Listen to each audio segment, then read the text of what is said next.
Donc c'est reparti pour la deuxième partie de ce cours.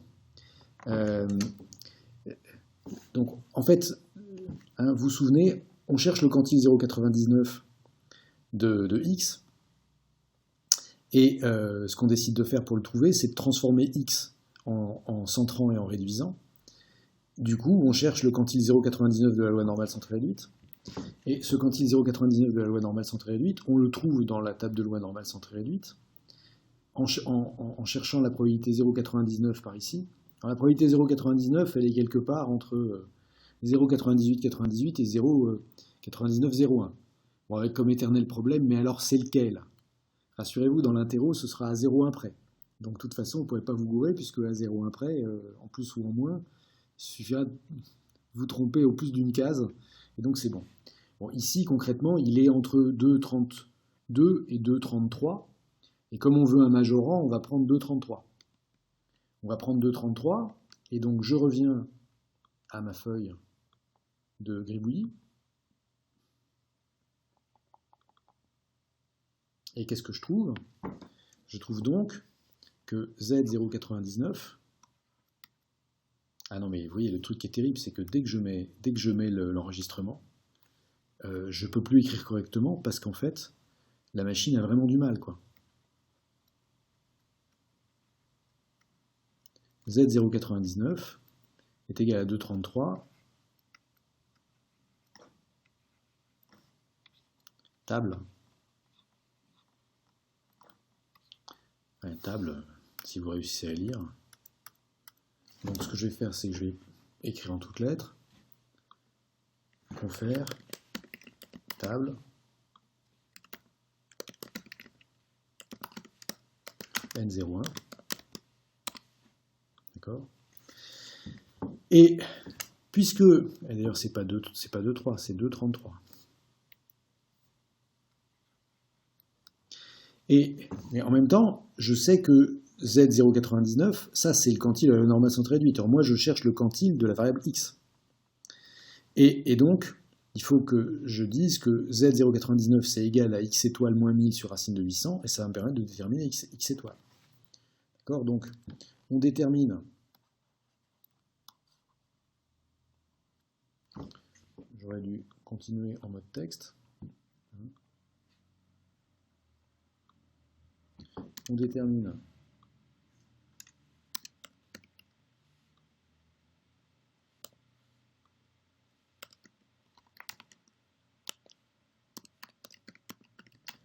le quantile 0,99 de x à partir de l'équation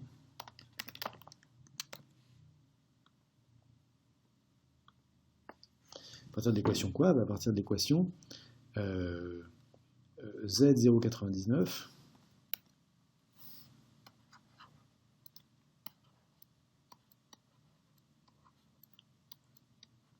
est égal à x étoile moins 1000, qui est l'espérance de x, sur racine de 800. X étoile moins 1000 sur racine de 800.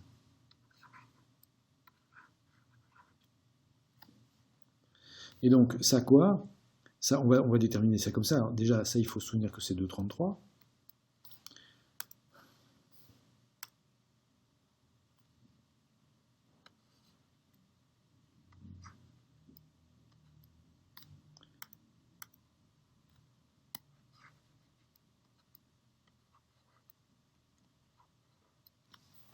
Alors, attendez, qu'est-ce que je vois par ici? Donc, si pour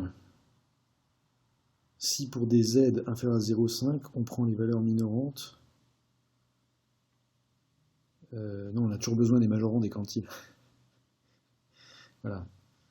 Donc, il ne faut pas prendre le symétrique. Il faut prendre le majorant du quantile. Sinon, c'est pas un quantile. Mais encore une fois, de toute façon, dans l'interro, ce sera à 0,1 près, donc 0,01 près, donc que vous mettiez l'un ou l'autre, ça n'aura pas d'importance. Oui, donc maintenant, on va utiliser cette équation pour déterminer ce qu'on veut. Pourquoi? Parce que cette équation qu'on va appeler 1, elle est équivalente à ce que j'obtiens si je multiplie les deux côtés par racine de 800. Et donc j'ai quoi? J'ai x étoile moins 1000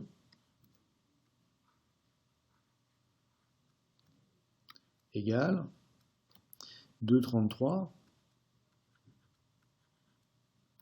fois racine de 800.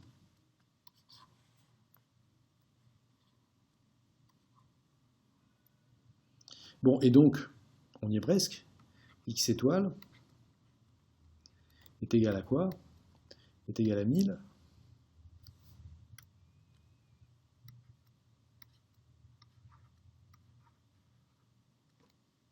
plus 2,33 fois racine de 800. Combien ça vaut 2,33 fois racine de 800? Bon, j'ai plus d'Excel. Ah si, j'ai un Excel ouvert encore. C'est formidable. Donc, racine de 800, c'est 28, 28, 42. Enfin, 28, 28, 43, si vous voulez tout savoir.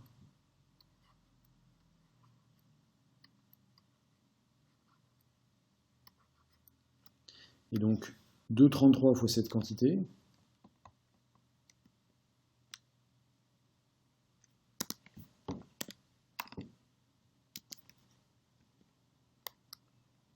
C'est 65 pour 90.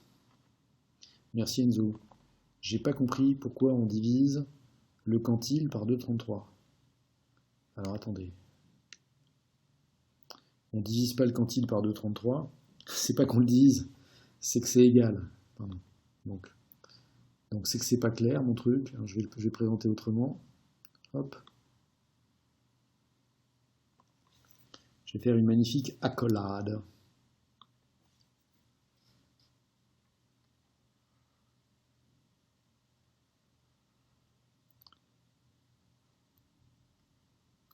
Voilà, donc on ne divise pas, hein, c'est égal. Et ici, je trouve 65,90.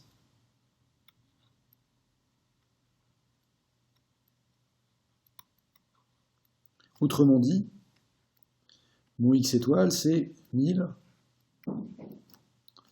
65, 90. Mais évidemment, 1065, 90, ça n'a aucun sens. Puisqu'il ne va pas y avoir 1065,90 personnes connectées en même temps. Donc comme je cherche, comme je ne vais pas prendre un minorant du quantile, je prends un majorant du quantile, c'est toujours pareil. Et mon majorant du quantile, eh bien je vais dire que c'est égal à 1066. N'est-ce pas? Puisque mon 1065,90 n'aurait pas de sens. Et donc du coup, eh ben, en fait, on ne divise pas. Okay, et donc du coup, vous vous foutez de moi en plus. Vous vous foutez d'un vieux qui galère avec un ordinateur pourri. C'est pas gentil ça. Bon, mais nous, ce qui nous importe là-dedans, c'est qu'on a trouvé 1065,90 comme quantile. Donc, comme il n'y a évidemment pas des 0,90 personnes connectées en même temps, soit ils sont connectés, soit ils ne sont pas connectés. Donc, si on prend 1065, on est en dessous du quantile, donc on est en dessous de 90% de confiance. Comme on veut avoir au minimum 99% de confiance, pardon, on va prendre le nombre entier qui est juste supérieur. Ça va être 1066. Et donc, on peut dire qu'il y a une probabilité 99% qu'il y ait au plus 1066 personnes connectées en même temps. Donc, on va dire 1066 est un majorant du quantile 99% du nombre des connectés, du nombre des abonnés connectés.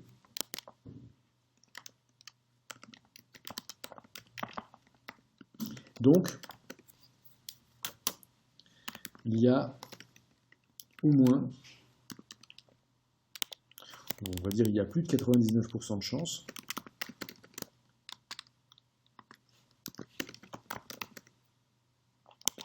qu'il y ait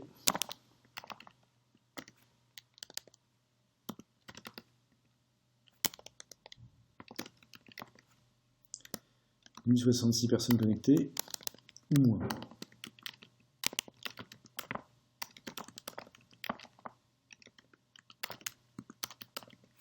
66% de chance, on va dire qu'à tout moment.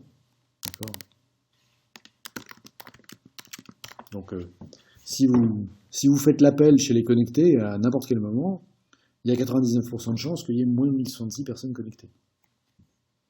Voilà, heureusement que ce n'est pas le cas parce que sinon mon pauvre ordinateur exploserait. Et voilà. Et maintenant, qu'est-ce qu'on fait pour le quantile 99,9%? On cherche x étoile étoile. Vous vous souvenez? X étoile étoile. C'est de plus en plus catastrophique. Donc x étoile étoile, c'est le quantile 99,9%.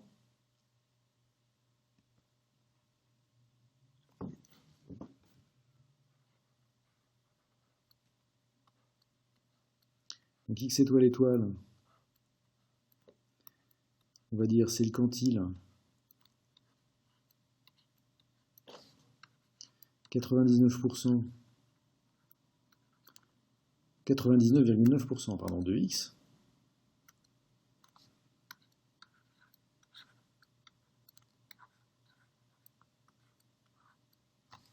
Donc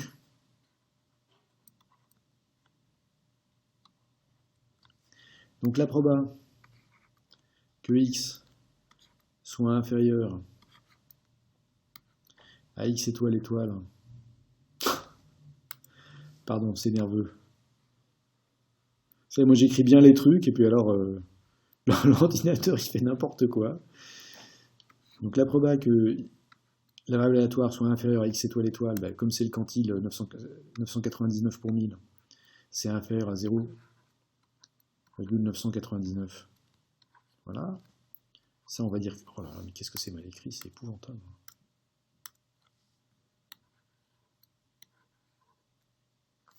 C'est encore pire que quand j'écrivais au tableau.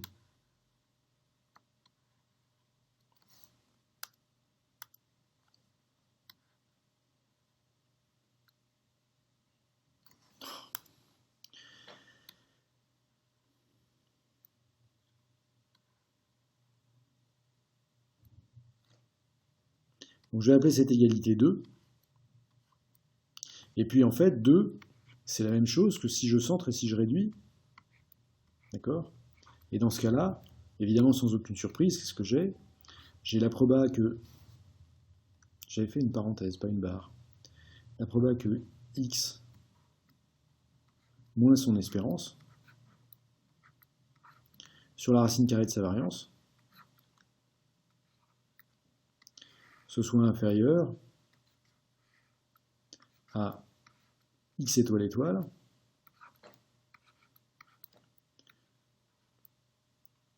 moins l'espérance de x sur la racine carrée de sa variance. Bon, ça, le concept, il est simple. Alors, la réalisation, croyez-moi, c'est pas pour les enfants.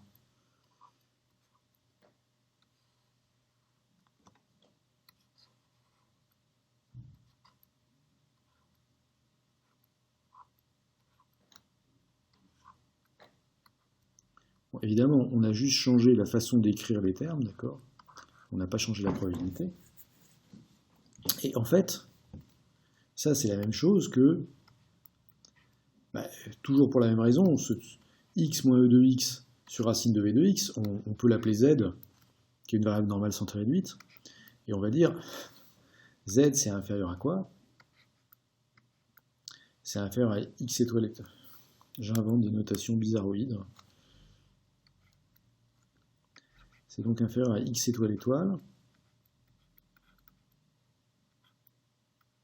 moins 1000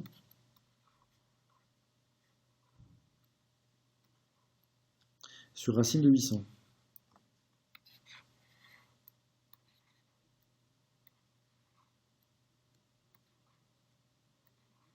Excusez-moi, monsieur. Oui. Pour l'équation 2, la réécriture de l'équation 2, la probabilité c'est 0,999. Oui, vous avez raison, merci beaucoup.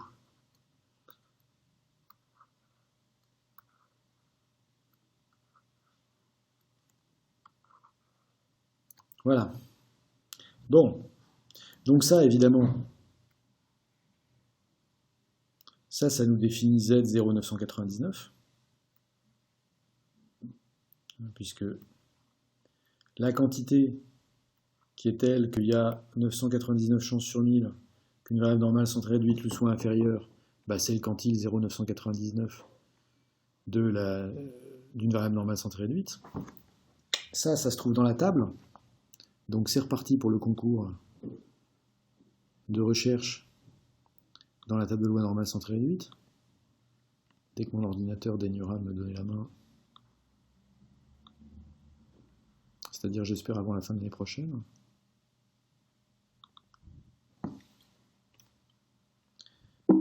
Alors où est-ce que je trouve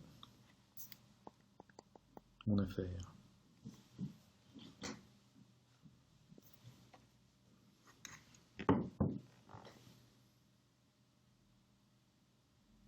Je trouve mon affaire ici, d'accord, c'est-à-dire à 3,08. Donc je vais à 3,08.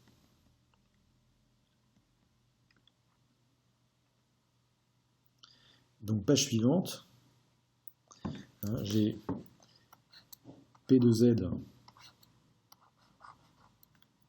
inférieur à 3,08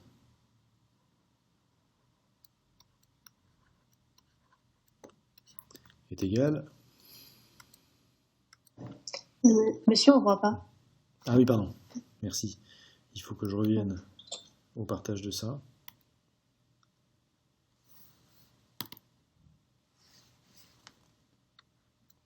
Hein, donc, on vient de montrer que 3,08 c'était le quantile 0,999 de la loi normale centrée réduite. Et donc, que, en fait, on devait avoir que ce 3,08 c'est égal à la quantité qu'on a écrite, c'est-à-dire x étoile moins espérance de x sur racine de v de x. D'accord ? On doit donc avoir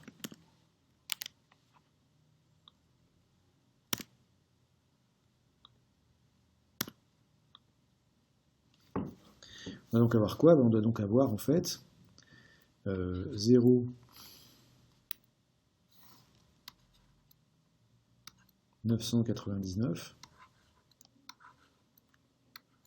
qui est égal à... C'est phénoménal les trucs qu'il invente.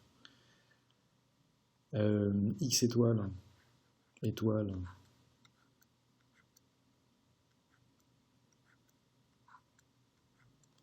moins 1000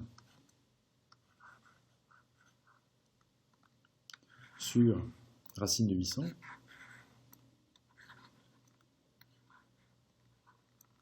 Et donc par analogie avec le cas précédent, enfin on peut faire la résolution complète, mais par analogie avec le cas précédent, ça va donner x étoile étoile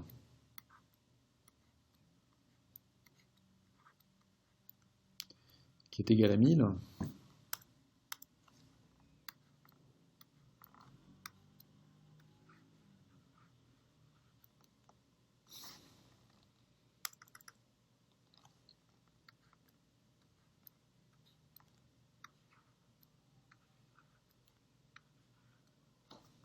plus... alors je suis malin, j'ai écrit 0,999, mais c'était évidemment pas 0,999, c'était 3,08.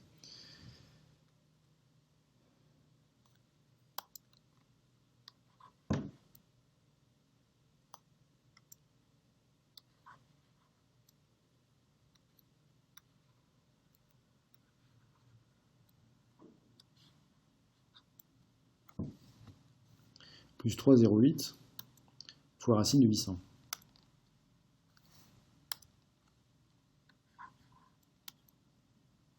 Et c'est pas possible ce truc, je vais devenir fou.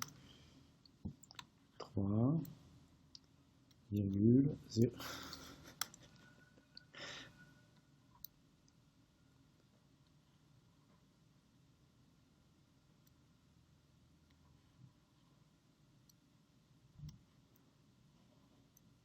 3,08 fois racine de 800.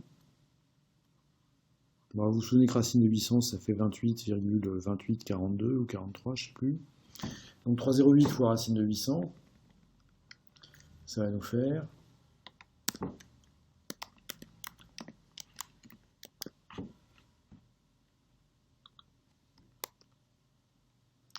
Ça nous fait 87,11.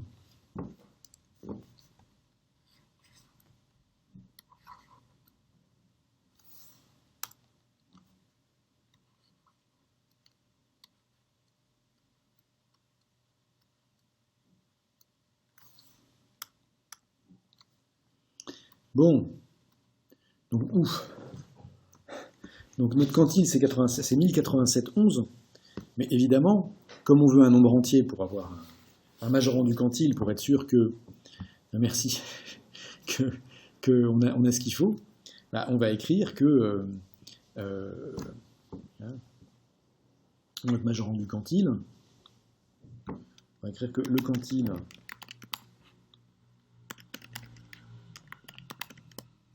0,999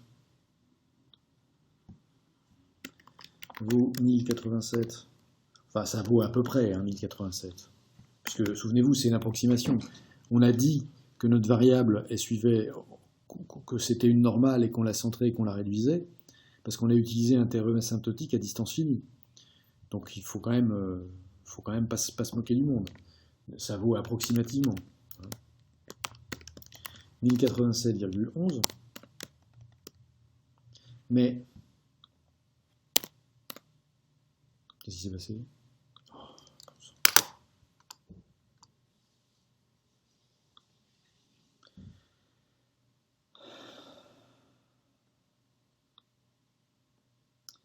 Bien. Donc, pardon, le quantile 0,999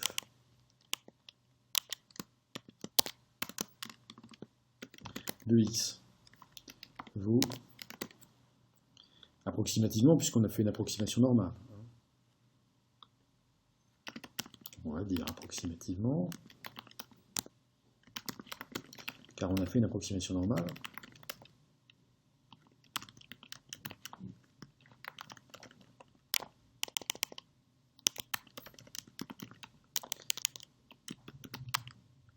Ça vaut approximativement 1087,11.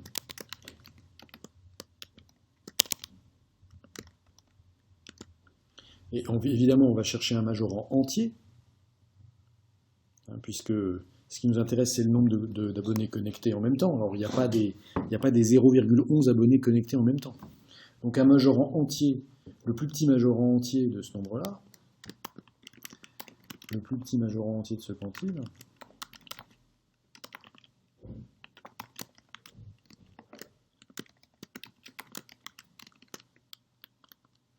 donc on considère que c'est le plus petit nombre d'abonnés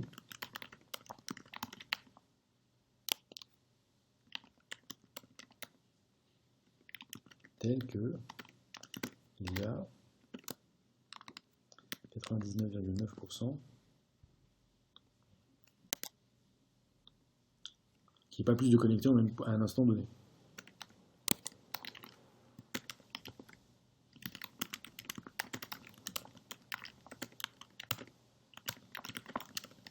Alors comme ça, c'est quand même du charabia. Ça coûtera pas cher de dire qu'à un moment donné, mais dès qu'il voudra bien me donner la boîte de dialogue de texte,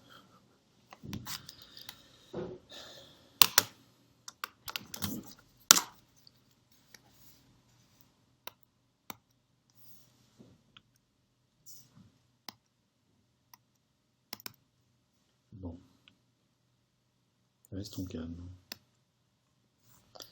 Bon ben, je crois que j'ai beau rester calme, rien n'y fait.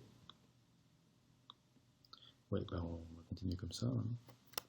Donc à un moment donné, on peut dire même à tout instant,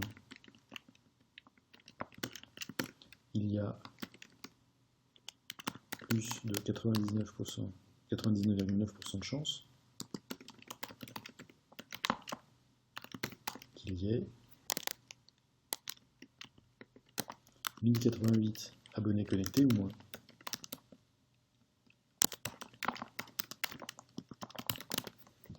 Bon, eh ben, c'était laborieux. Je vous prie de m'excuser. Ça va être épouvantable à suivre. Mais en fait, le seul moyen de faire que ça marche, ce serait d'arrêter l'enregistrement. Mais si j'arrête l'enregistrement, il n'y aura plus d'enregistrement, comme vous pouvez vous en douter. Donc je vais essayer de quand même faire l'autre moitié du cours. Je vais essayer de faire l'autre exercice que j'avais prévu de faire. Et l'autre exercice que j'avais prévu de faire, où est-il? Eh bien, c'est le suivant. Alors, c'est un peu dans le même esprit, mais c'est en plus compliqué. C'est en plus compliqué. Pourquoi? Vous allez voir. Enfin, en tout cas, là, si on doit conclure sur cet exercice, sorti du fait que c'est quand même mieux quand on a un ordinateur qui marche, si on doit conclure sur cet exercice, on a compris comment Excel avait fait, puisqu'on a trouvé exactement les valeurs des majorants qu'on avait trouvées dans Excel. Et donc, concrètement, l'astuce d'Excel qui n'arrive pas à calculer la probabilité qu'une variable de Bernoulli, qu'une variable de binomial soit égale à une certaine valeur, alors qu'il arrive à calculer une somme, c'est qu'en fait, il ne calcule pas vraiment la valeur de la fonction de répartition d'une variable de binomial. En fait, ce qu'il fait, c'est qu'il utilise une approximation normale, donc il utilise le théorème central limite comme on l'a fait. Et c'est pour ça qu'on trouve les mêmes valeurs. Bon, et donc de fait, c'est l'usage courant. Quand on a des binomiales qui sont ingérables, de les remplacer par des normales centrées réduites. Et d'ailleurs, on voit pourquoi. C'est quand même beaucoup plus simple de regarder dans une table plutôt que d'additionner des centaines, voire des milliers de nombres qu'on n'arrive pas à calculer de surcroît, parce que c'est quand même des nombres très grands. Enfin, ça fait intervenir des nombres très grands. Donc l'exemple suivant, c'est un exemple, c'est toujours la même idée, quoi, d'accord? En gros, c'est de chercher les quantiles de variables aléatoires. Et c'est une application à un cas concret qui là aussi va vous faire comprendre pourquoi il y a un peu un problème quand on essaie de modéliser avec une binomiale. Et là encore, on fait des hypothèses qui sont volontairement simplifiées, mais les vrais statisticiens ils font avec des hypothèses plus compliquées, mais ça ne simplifie pas le problème, bien au contraire. Donc on parle du problème des surréservations, d'accord? Donc il arrive souvent que le nombre de réservations pour une liaison aérienne soit supérieur au nombre de passagers qui se présentent effectivement le jour du vol. Pourquoi? Parce que on sait très bien que tous les gens qui achètent un billet d'avion ne se présentent pas à l'embarquement. On sait très bien que tous les gens qui achètent un billet d'avion ne se présentent pas à l'embarquement. Pourquoi? Parce que de toute façon, ça arrive. Enfin, il y a toujours des gens qui ont des empêchements. Il y a des gens qui avaient prévu de venir en taxi et puis ils ont pris un Macintosh comme taxi et donc le taxi n'arrive jamais parce que d'accord, et ainsi de suite. Bon. Et donc concrètement, les compagnies aériennes, si elles veulent diminuer les coûts, elles vont pas faire voyager des avions vides parce qu'il y a des gens absents. Elles vont vendre plus de billets qu'il n'y a de passagers. Mais il faut juste éviter de se retrouver dans le cas où on a vendu trop de billets pour le nombre de places. Je ne sais pas si ça vous est déjà arrivé. Ça m'est déjà arrivé un certain nombre de fois. Et donc dans ces cas-là, qu'est-ce que fait la compagnie aérienne?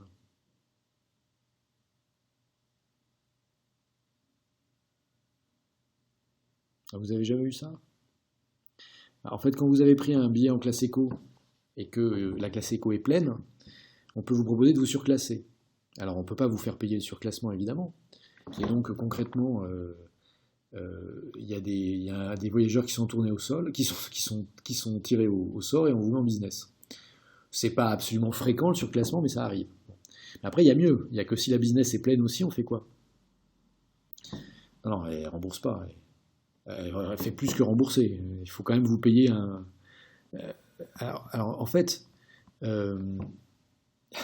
En montant le cockpit, ouais, c'est ça, dans la soute à bagages. Non, le premier truc, quand tout est plein, c'est qu'on vous propose un dédommagement pour pas que vous gueuliez. Non, c'est absolument interdit en cabine avec les pilotes. Depuis tous les machins contre le terrorisme, vous n'avez plus le droit d'aller en cabine avec les pilotes. Sauf si vous êtes pilote, mais bref. Donc, sauf si vous êtes copain avec les pilotes. Donc concrètement, ce que fait la compagnie, si elle ne veut pas avoir d'ennui, c'est qu'elle va proposer aux voyageurs qui sont là à l'embarquement une somme pour leur proposer de renoncer au vol. Donc moi, ça m'est arrivé plusieurs fois en partant aux États-Unis sur Delta, qu'on propose $2 500 aux gens qui annulaient leur voyage, enfin qui acceptaient de revenir prendre l'avion le lendemain. Sachant qu'un aller-retour à New York sur Delta, c'est $450. Si vous avez du temps, vous avez gagné $2000, quoi, pour perdre une journée, pour aller un jour de moins à New York. Donc ça peut être pas mal. Là, à ce moment-là, Delta ne vous paye pas l'hôtel, etc. C'est à vous de vous démerder. Enfin bon, si vous êtes fauché, c'est quand même un bon plan de vous faire rembourser votre billet plus $2000. Voilà. Bon, mais donc manifestement, le fait, un voyageur qui, enfin une place libre, ça a un coût, mais un voyageur en trop, ça a un coût aussi. Et évidemment, le coût du voyageur en trop, c'est pas le même que le coût du voyageur en pas assez. Donc faut choisir, enfin, il va falloir décider judicieusement. Ça, c'était pour donner si vous voulez, l'idée de comment se pose le problème. Nous, concrètement, la façon dont on va l'étudier, elle est extrêmement simpliste. C'est qu'on va considérer un avion dans lequel il y a 300 places, d'accord ? Et puis on dit les 300 premiers arrivés montent dans le vol, et puis les autres, ils sont dédommagés financièrement. Donc qu'est-ce qu'on veut faire ? Oui, parce qu'on ne va pas les mettre dans la soute à bagages. On va prendre des hypothèses probabilistes qui sont simples et complètement irréalistes. Pourquoi complètement irréalistes ? Parce qu'on va dire, qu'on considère en fait que chaque passager a une probabilité de 10% de se désister. Et que le désistement d'un passager, j'entends à l'embarquement, hein, c'est-à-dire on a vendu des billets, et chacun des passagers qui a acheté un billet a 90% de chances d'être présent. Et puis on va considérer qu'il y a indépendance entre les décisions des passagers. Et ça aussi, c'est pas réaliste. Pourquoi c'est pas réaliste ? Parce que c'est toujours pareil, les voyageurs, ils ne voyagent pas forcément ensemble. Alors après, je ne sais pas si ceux qui annulent sont plus souvent des familles ou des gens pas en famille, ça ne m'intéresse pas. Enfin, en fait, on a quand même un problème de considérer qu'on a des variables aléatoires de Bernoulli qui sont indépendantes, parce que de fait, ça peut être des groupes, etc. Donc, c'est plus compliqué que ça. Mais ça, si ça vous amuse, c'est du vrai truc de statisticien. Hein. Bon, je ne ferai pas un mémoire en licence sur le sujet, mais ça pourrait. Nous, donc, on va se contenter d'une hypothèse simple. On va se dire, voilà, chacun des voyageurs qui a pris un billet a une probabilité 90% de chance de se présenter à l'embarquement.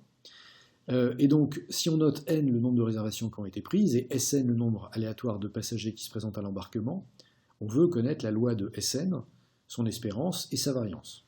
Bon, et là, c'est super simple, puisque évidemment, d'accord, donc ça, c'est cet exercice-là, on va l'appeler sur Booking pour bien faire la séparation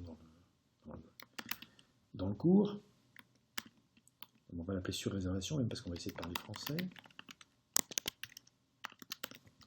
Et en fait, ce qu'on sait, c'est que chaque passager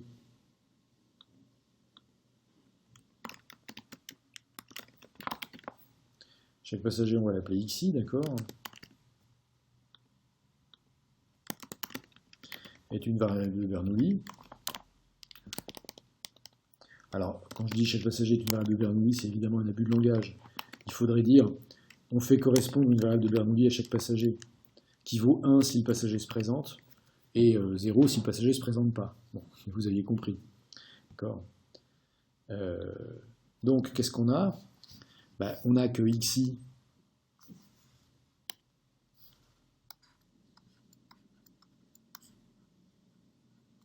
avec une probabilité 0,9, il vaut 1.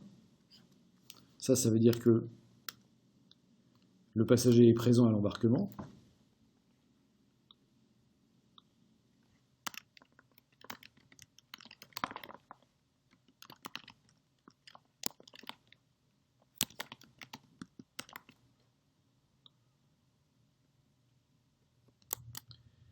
Et avec une probabilité 0,1, la variable vaut 0, ça veut dire que le passager n'est pas présent à l'embarquement.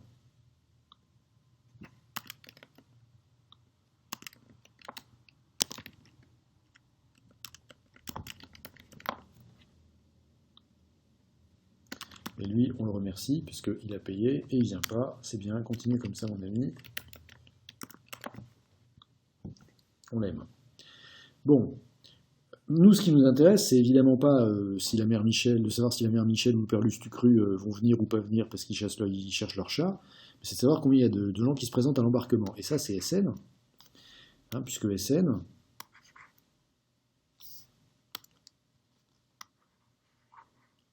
Sn, c'est quoi ? C'est la somme pour i égale 1 à n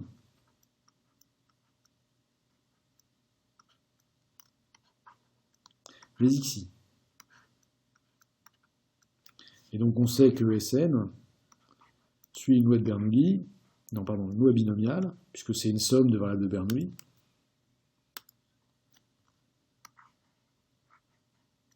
une somme de variables de Bernoulli indépendantes et de même paramètre P, c'est une binomiale de paramètre 300, puisque c'est le nombre de passagers qu'il y a dans l'avion.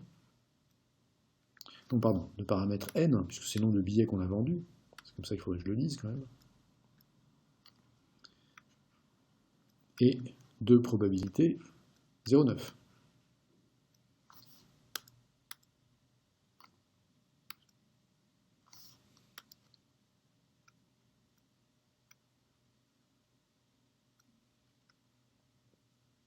Alors ça, c'est la loi. Quelle est l'espérance de Sn? C'est évidemment NP, donc 0,9 fois N.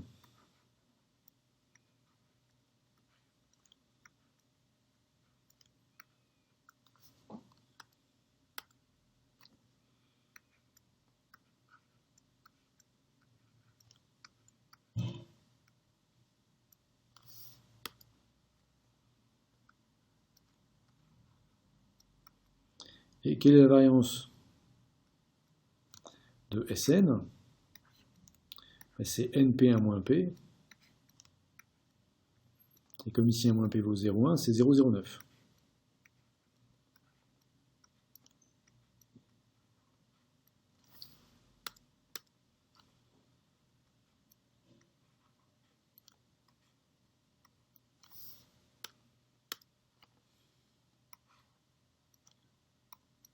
C'est dingue, non seulement je suis obligé de...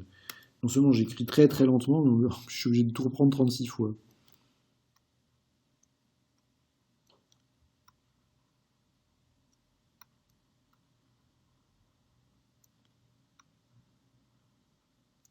Bon. Jusqu'ici, c'était pas très compliqué. Mais là, les affaires pas simples vont commencer. Ces affaires pas simples vont commencer, pourquoi? Parce qu'on nous dit le directeur commercial aimerait connaître la valeur maximale de n, telle que la probabilité que Sn soit inférieur à 300 soit supérieure à 0,99. Donc concrètement... Monsieur? Oui. La variance, c'est pas 0,09 fois n? C'est pour l'espérance oui, aussi, pardon, non? vous avez raison, 0,9 vous avez N. raison, excusez-moi. Bien sûr, j'ai oublié le n en route. Merci beaucoup.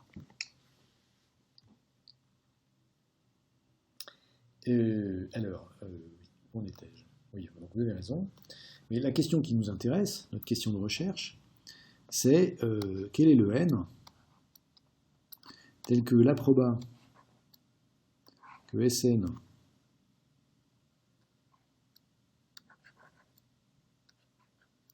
soit strictement supérieur à 300. Je pourrais plutôt dire l'approba que Sn soit inférieur ou égal à 300.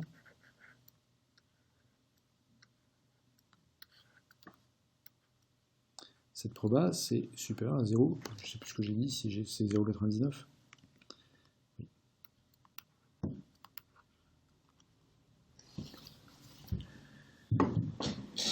D'accord, donc on cherche la proba.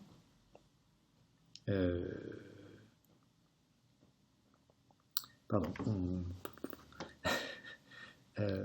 En fait, on cherche donc le nombre de billets qu'il faut vendre, n, pour avoir 99% de chance d'avoir moins de 300 personnes dans l'avion. Enfin, jusqu'à 300 personnes dans l'avion. Et évidemment, ce qui nous intéresse, c'est le plus grand n.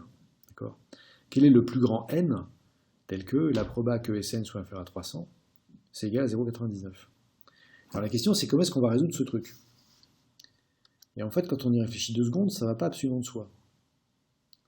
Pourquoi est-ce que ça ne va pas absolument de soi? Parce que là, l'inconnu, c'est en fait le paramètre de la loi.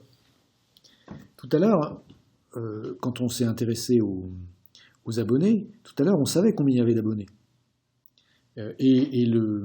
En fait, on cherchait un quantile de la distribution. Mais un quantile d'une distribution qui était toujours la même.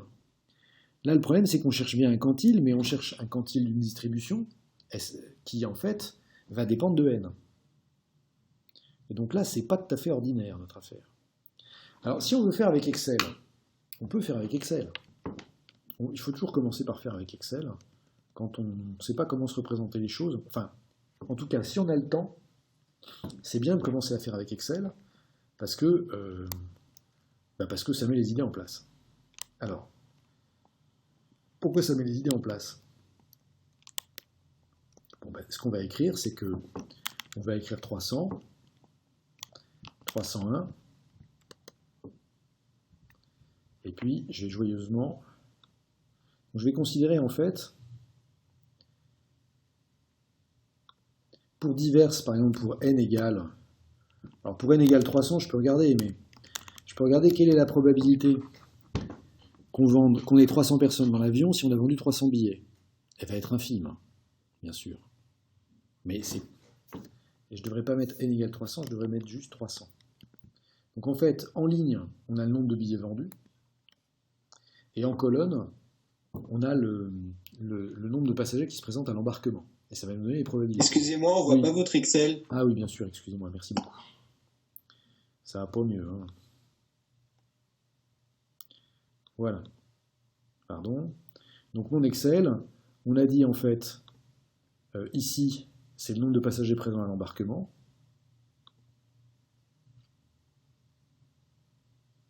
Ah, ça faisait longtemps qu'il n'y avait pas un truc qui avait planté. Donc ici, c'est le nombre de passagers présents à l'embarquement.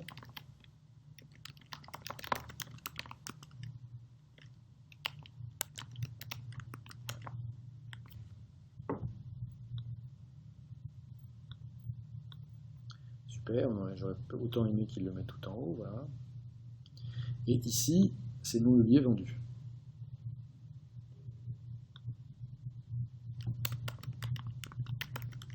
Bon alors question, est-ce que ça vaut vraiment le coup de commencer à 300 billets? Bon après tout, on s'en fout parce qu'on va mettre une formule qui va être tout le temps la même. Donc c'est pas un problème. D'accord? Qu'est-ce que c'est? C'est combine de quoi? Nombre d'éléments, ça va être là. Et il faut qu'on fixe ça parce qu'on va pouvoir descendre dans les colonnes suivantes. Nombre d'éléments choisis, bah, c'est là. Fois quoi? Bah, fois en fait 0,9 puissance ici, fois... Est-ce qu'il peut arrêter de faire n'importe quoi? Voilà, fois... Donc ça en fait, il y a 300 passagers qui se sont présentés. Et ceux qui ne se sont pas présentés, c'est quoi? Bah, c'est cette quantité-là, c'est le nombre total de billets qu'on a vendus, avec un magnifique dollar devant le 2, moins dollar B3.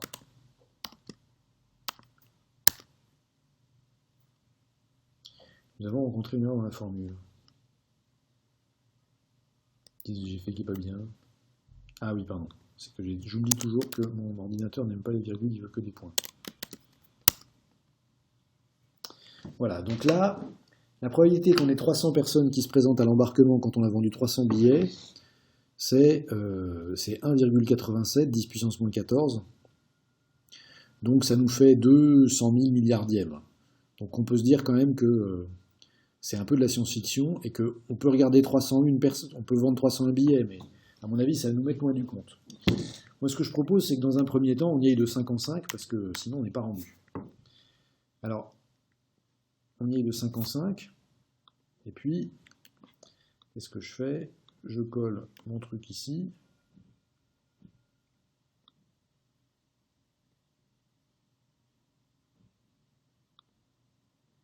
Oh, c'est étonnant, ça, comme probabilité.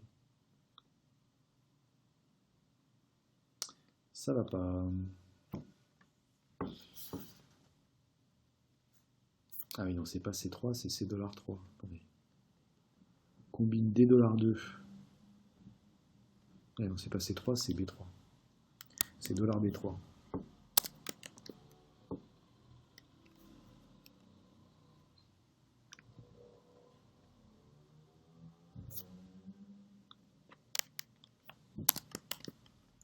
Et on va y arriver.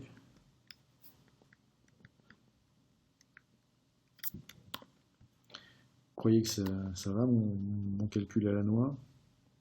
Donc ici, maintenant, ce que j'ai, c'est que dans chaque cellule, j'ai la probabilité de chacun des cas. D'accord? C'est-à-dire que là, en gros, je vends 300 billets, ça me donne 4 10 puissance moins 9, donc 4 chances sur 1 milliard d'avoir 300 passagers, 6 chances sur 10 milliards d'avoir 301 passagers, 7 chances sur 100 milliards d'avoir 302 passagers, 6 chances sur 1000 milliards d'avoir 302 passagers, à peu près 4 chances sur 10 000 milliards d'avoir 304 passagers, et une chance sur 100 000 milliards.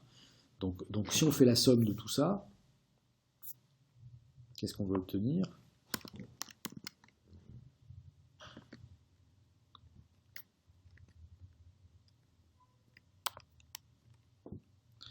On va obtenir 4,66 exposant moins 9, donc 4,66 10 moins 9, donc un peu moins de 5 sur 1 milliard. Je veux bien qu'on prenne une marge de confiance, mais on n'est quand même pas obligé d'avoir un niveau de confiance qui est 1 moins 5 sur 1 milliard. D'accord? Donc on va essayer de vendre 310 billets, puis on va voir ce qui se passe quand on vend 310 billets. Alors normalement, maintenant ma fonction elle est correctement calée. Donc ce que je devrais pouvoir faire...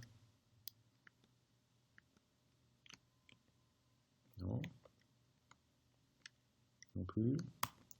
Voilà, c'est coller carrément les 5 cases ici.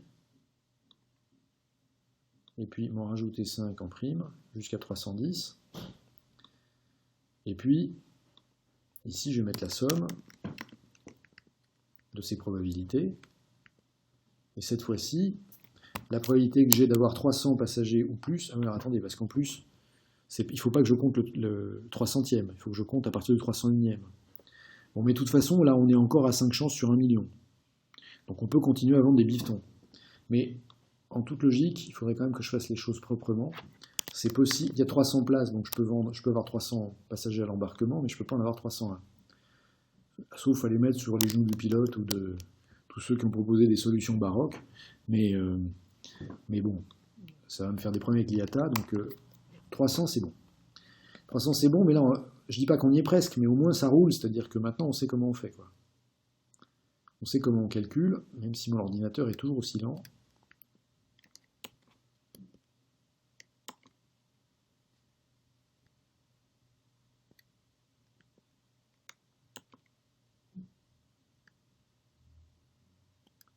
Bon, donc maintenant, quand on vend 315 billets, ce qu'on voit, c'est qu'on commence à avoir une probabilité. On a 3 chances sur 10 000 d'avoir 300 passagers. Donc ça commence à ressembler à quelque chose.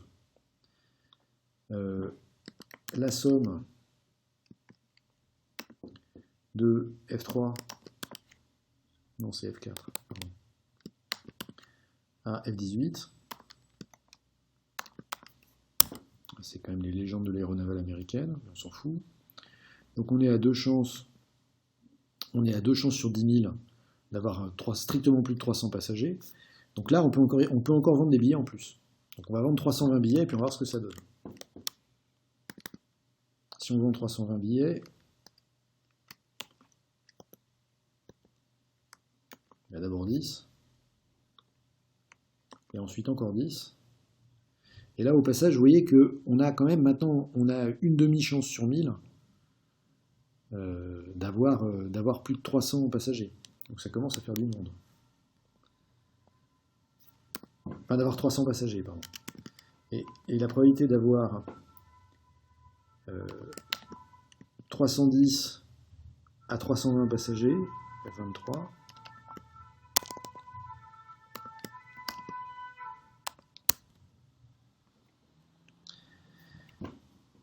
cette probabilité, c'est 6 pour 1000. C'est 6 pour 1000, donc on peut continuer à vendre des places. On peut continuer à vendre des places. Seulement, on ne va pas pouvoir en vendre beaucoup, puisque là, ce qu'on voit, c'est que le passager supplémentaire, il a déjà 5 chances sur 1000. Donc concrètement, si on rajoute un passager supplémentaire, enfin, en fait, on peut essayer de vendre un 321e billet, mais c'est pas sûr qu'on en vende un 322. Pardon, c'est même pas sûr qu'on en vende un 322e, ni un 321e. Donc on va juste en mettre un et puis voir ce que ça donne.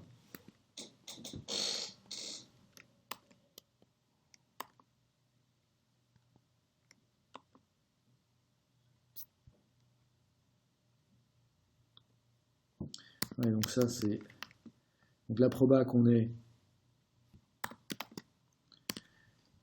301 passagers ou jusqu'à 321, c'est quoi? Eh ben c'est trop. C'est trop puisque ça y est, on est à plus de 1%. Vous voyez? On est à plus de 1%. Et donc, la bonne solution, c'est celle-là. Je vais la marquer en vert. Voilà. Seulement, le moins qu'on puisse dire, c'est que ma résolution, elle n'est pas élégante. Et alors surtout, j'ai eu du bol. Hein.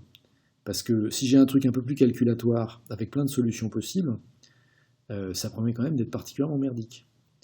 D'où la question, mais est-ce qu'il n'y aurait pas une résolution analytique de ce problème? C'est-à-dire, est-ce que je ne peux pas trouver un moyen de faire sans faire du tâtonnement avec Excel? Et en fait, si, d'une certaine manière. Est-ce qu'il y a moyen d'utiliser le théorème central-limite? Il y a certainement moyen d'utiliser le théorème central-limite. Comment est-ce que ça se justifie? Ça se justifie toujours de la même manière. D'accord? C'est-à-dire que, en fait, Sn, c'est quoi? C'est une somme de variables de Bernoulli. Monsieur, on ne voit plus là. Oui, pardon, vous avez raison, je reviens à mon partage. Merci. Donc la variable aléatoire qui correspond au nombre de passagers dans l'avion, c'est quoi? C'est une somme de variables de Bernoulli.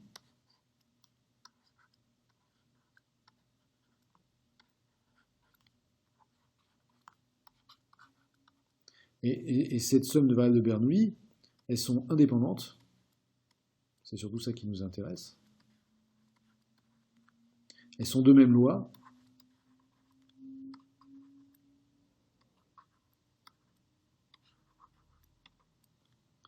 Et elles sont que chacune de ces variables de Bernoulli ont une espérance et une variance finie.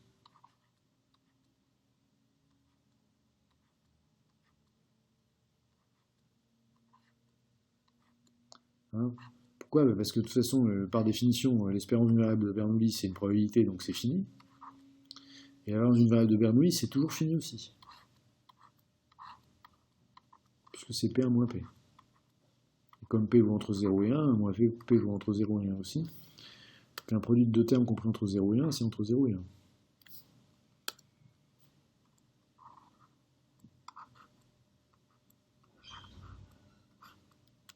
Bien. Donc, on est dans les hypothèses du théorème central-limite. Donc, on applique le théorème central-limite. Et qu'est-ce qu'il nous dit, le théorème central-limite?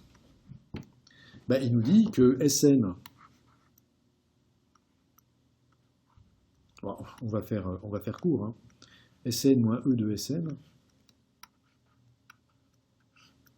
sur racine de V de Sn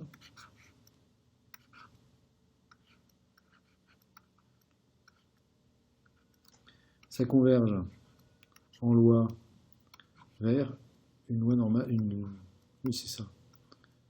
Ça converge vers une variable qui est normale centrée réduite. Et nous ce qu'on va faire, c'est que ici, dans la suite,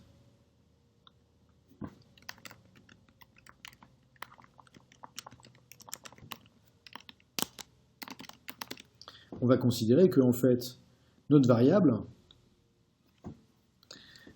Sn, pardon, donc Sn moins son espérance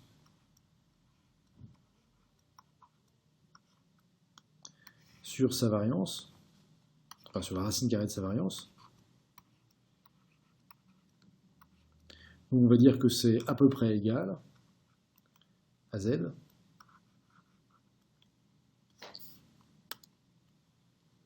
Si vous reconnaissez que c'est un Z, je vous donne la médaille militaire, qui suit une distribution normale, centrée, réduite. D'accord? Donc, de fait, on est dans les hypothèses du théorème central-limite, donc on dit asymptotiquement notre variable elle doit être normale, centrée, réduite, sauf que asymptotiquement on s'en fout, parce qu'on n'a pas...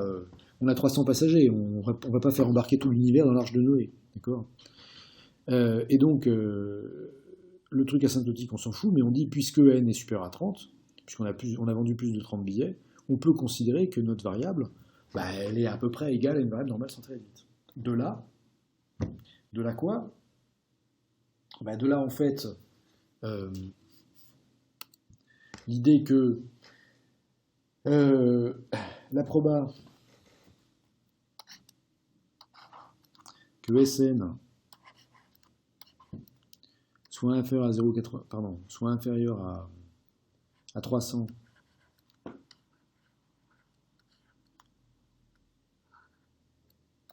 c'est la proba que Z soit inférieur à 300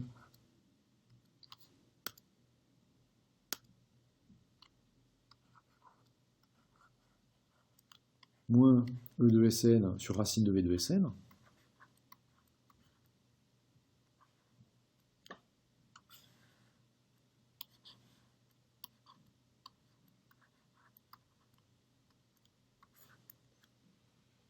Et si on veut que ce soit égal à 0,99,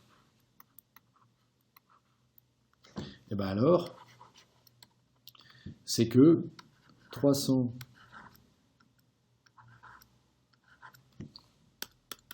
j'écris toujours aussi bien. D'accord? Cette proba, si elle est égale à 0,99, c'est que 300 moins l'espérance de Sn sur la racine carrée de la variance de Sn, c'est égal au quantile 0,99 de la distribution normale centrée réduite.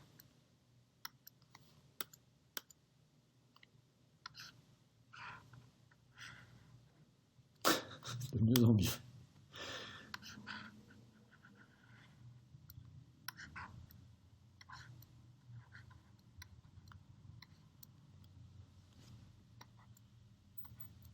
Et le quantile 0,99 de la normale centrée réduite, on va l'appeler Z0,99, d'accord, comme on l'a fait tout à l'heure, parce qu'on l'a fait dans l'exercice précédent, et on avait démontré que c'était je sais plus ce que c'était 2,08.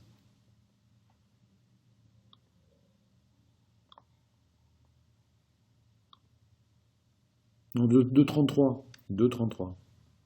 Hein, c'est ça.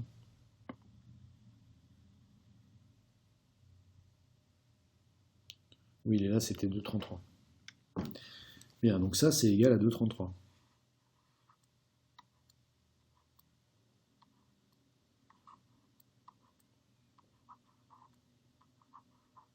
Du coup, on va pouvoir déterminer notre affaire. Puisque quoi? Puisque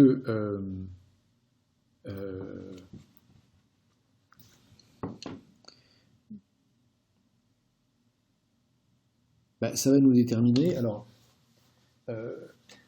ici, pourquoi on va pouvoir faire quelque chose? Parce qu'on sait que de E de Sn, on l'a écrit, c'était 0,9n, et V de Sn, c'est 0,09n. D'accord? Donc on a une équation, ici maintenant, on a une équation qui est quoi? Qui est 300 moins 0,9n égale à racine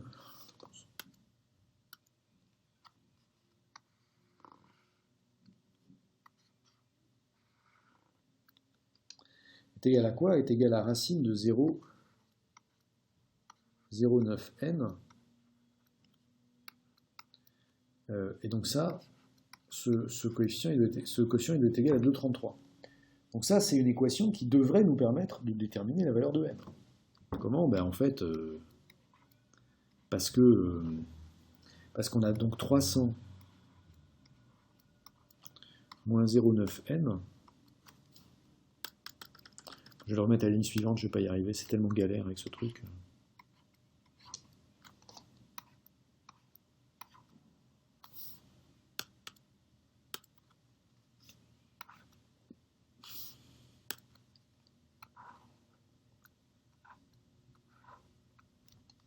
Donc si je multiplie les deux côtés par racine de 0,09n, j'ai donc 300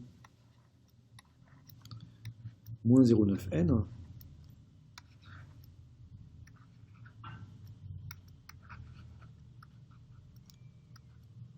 qui est égal à 2,33 racine de 0,09n. Bon, comment est-ce qu'on fait pour résoudre?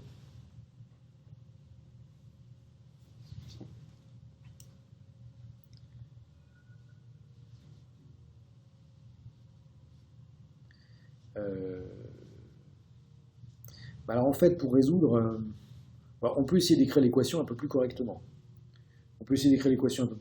Comment? Si on met tout du même côté, on va avoir 0,9n. J'avais promis d'écrire correctement, ce qui n'est pas exactement le cas. Donc on a 0,9n plus 2,33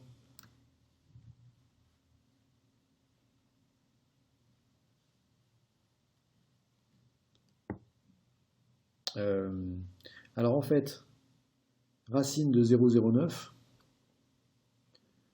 c'est quoi? En fait, racine de 0,09, c'est 0,3. D'accord?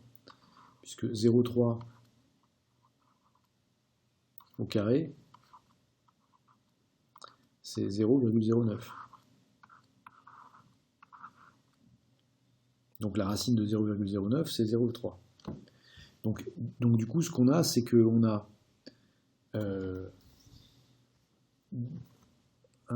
a en fait 0,9n, enfin on fait passer le 0,9 de l'autre côté, on a 0,9n plus 2,33 fois 0,3, ça fait plus 0,699.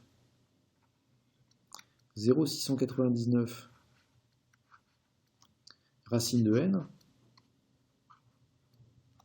moins 300,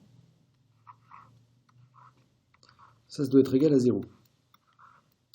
Alors après, qu'est-ce qu'on fait? On peut calculer le discriminant et puis chercher les racines. On peut aussi muler un brin. Comment est-ce qu'on peut muler un brin? Vous avez une idée? Le bon truc de mule, en fait, c'est Excel.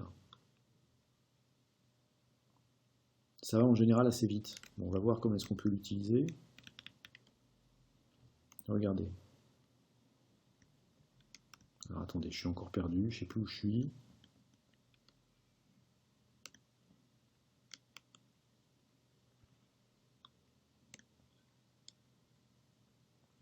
J'ai une fenêtre ouverte partout, c'est l'enfer. J'ai une fenêtre ouverte partout et il n'y a rien qui marche, pardon. Bon, alors donc, on a dit, mon équation, vous vous souvenez, c'est 0,9n plus 0,699 racine de n moins 300. Donc on va dire, ici on va mettre n égale, et puis on va commencer par 300, d'accord? Et on a 0,9 fois n plus 0,699 fois n en racine, moins 300. Donc en fait, pour 300 passagers, on est à 0, on est à moins 17,89 machin truc. Et qu'est-ce qu'on veut? On veut annuler cette quantité. Et comment est-ce qu'on annule cette quantité? Avec un truc absolument génial qui s'appelle valeur cible, d'accord? Donc vous faites valeur cible. La cellule dont vous voulez qu'elle soit égale à 0, c'est la cellule K4. Et la cellule que vous allez chercher à modifier, c'est la cellule où vous avez mis n. Puis ensuite, vous laissez Excel mouliner. Il mouline. Et qu'est-ce qu'il vous dit? Il vous dit, pour n égale 319,45, vous obtenez moins 1,45 10 puissance moins 6. Donc vous obtenez moins 1 milliardième. D'accord? Pardon, moins 1 millionième. Donc 1 millionième, c'est pas très différent de 0. Donc on va considérer qu'on est raisonnablement arrivé à 0. Donc si vous préférez faire de manière analytique, faites, mais là l'avantage c'est qu'on va avoir terminé à l'heure. Voilà, et donc en fait, on va dire si n étoile égale 319,45, puisque c'est la valeur que j'ai trouvée. Ah, il faut que je vous repartage mon écran, c'est ça j'ai oublié.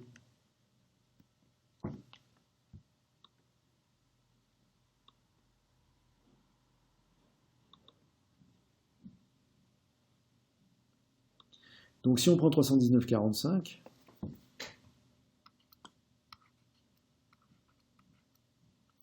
bah en fait, la quantité vaut à peu près 0. Hein, d'accord? Alors je ne devrais pas mettre ça ici, là, je vais plutôt mettre ça sur une page suivante de manière intelligible. En disant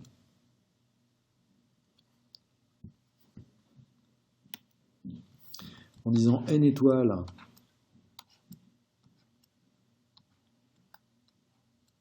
égale 319,45 est solution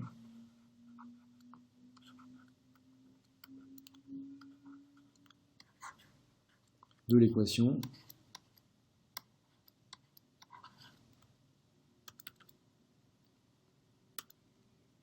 de quelle équation?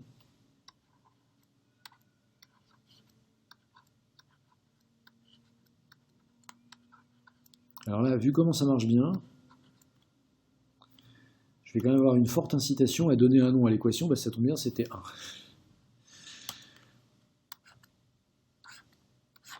1. Et pourquoi c'est important ça? Bah parce que, en fait, cette équation 1, c'était celle qui permettait de trouver le quantile 0,99 de la distribution de Sn pour un n donné.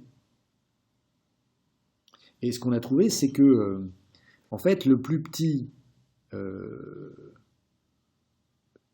c'est que pour n égale 319, ben on a bien... C'est le plus grand n pour lequel on a un quantile 0,99 qui est inférieur ou égal à 300. Donc concrètement, c'est le plus grand nombre de billets qu'on peut vendre en ayant moins de 1% de chance d'avoir plus de 300 passagers à l'embarquement. Bon, donc on va mettre ça en français, d'accord?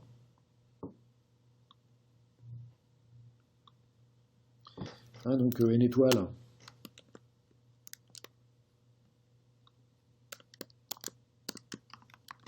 égale 319 est le plus petit nombre de billets, enfin, le plus grand nombre de billets.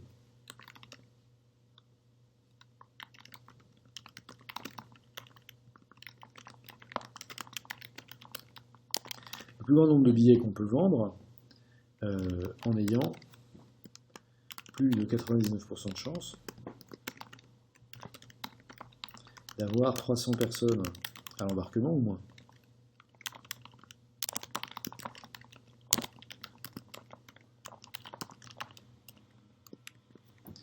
Et donc concrètement, c'est ça qu'on va choisir.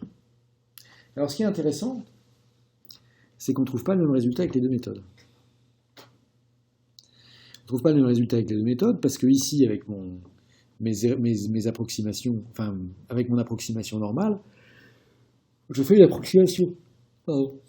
Alors que dans la méthode Excel pure que j'avais faite, où j'avais trouvé 320, avec la première méthode, quand je regarde la fonction de répartition, enfin quand je calcule à la main la fonction de répartition d'une variable binomiale, je trouve que je peux vendre 320 billets et que ça me donne 6 chances sur 1000, pas plus, d'avoir 301 personnes à l'embarquement ou plus. Alors qu'avec la deuxième méthode, qui est celle d'une approximation normale, ben je trouve que le nombre qui me donne, enfin le nombre de billets qui me donne une probabilité inférieure à 1%, enfin, le plus grand nombre de billets qui me donne une probabilité inférieure à 1% d'avoir plus de 300 personnes à l'embarquement, c'est 319.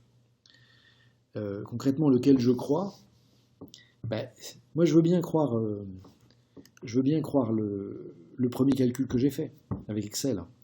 Seulement, je ne suis pas sûr qu'il n'y ait pas des erreurs d'arrondi. Alors, les erreurs d'arrondi, elles ne doivent pas être significatives, pas au point... Enfin, la différence qu'on a entre les deux, là on est quand même largement au-dessus de 0. En termes de... Pardon, on est largement en dessous de 1% en termes de probabilité sur le calcul via Excel. Donc ça vaudrait peut-être le coup quand même de vendre 320 billets en se disant que l'approximation normale, elle est approximative, et donc elle se gourde une place. Voilà. Et puis après, bah, vous verrez bien, si vous avez une personne en plus à l'embarquement, plus d'un vol sur 100. Ou pas. Et puis surtout, vous verrez bien si ça vaut le coup du coup d'avoir un mec de plus par avion, mais de se payer un scandale, un vol sur 100. Ou quelque chose comme ça.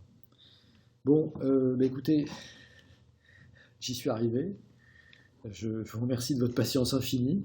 Je suis vraiment confus de ces problèmes liés en fait à la cohabitation que je n'avais pas testé jusque-là, de l'enregistrement et de Zoom et de la tablette. Je ne l'avais pas encore fait. Je sais qu'on ne peut pas refaire. Donc la prochaine fois, je serai sur mon PC, si j'ai besoin de faire. Et puis j'espère qu'il ne plantera pas. Voilà. Bon, ceci dit, je ne vous chasse pas. Hein. Si vous avez des questions, il n'y a pas de problème. Je suis là pour ça. Juste, monsieur, Oui. normalement, après, il y a un TD de stat à Oui. 16h, sauf Oui. qu'on n'a pas le lien Zoom. Ah, le chargé TD, vous ne l'avez pas envoyé? Non. Aïe, c'est qui? Pardon. Waouh, c'est TD 18, par contre, le chargé de TD, voilà. je connais pas le. Alors, bougez pas, je vais aller voir, en fait, parce que... Enfin, je vais aller voir si j'y arrive. Alors, si ça vous dérange pas, je vais couper je vais déjà couper Zoom, ça va quand même... Pardon, je vais couper l'enregistrement, excusez-moi. Je sais même plus ce que je dois couper.